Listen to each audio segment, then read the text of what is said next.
সন্তুষ্টের জন্য আমরা কুরবানি করব, কাউকে দেখানোর জন্য আমরা কুরবানি করব না।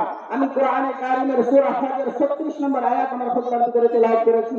আল্লাহ রাব্বুল আলামিন এখানে বলেছেন ফাকুলু মিনহা ওয়া আত'ইমুল কানিয়া ওয়াল মু'তার।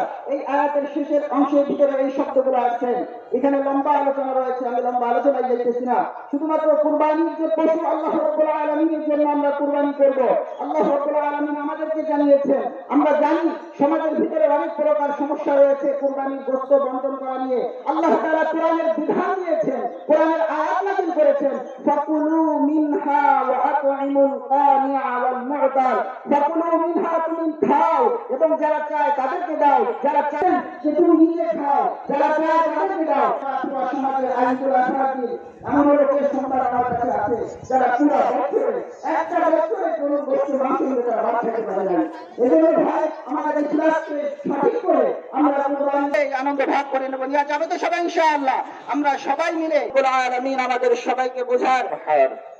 যদি কোরবানি দিতে চাও, কোরবানির তাকওয়া অর্জন করতে চাও, ফাসাল্লি লিরাব্বিকা, আগে রবের উদ্দেশ্য নামাজ আদায় করো। আমরা কি 5 ওয়াক্ত নামাজ এখানে পড়ি? যারা বলেন আসি পড়ি না। অনেকের ফজরের নামাজও কাজে আছে। সমাজে যখন মেন পয়েন্টে বয়ান হয় তখন কিছু মহল সমালোচনা শুরু করে, কিন্তু আসলে যার কেন তো ইমাম সাহেবগণ তারা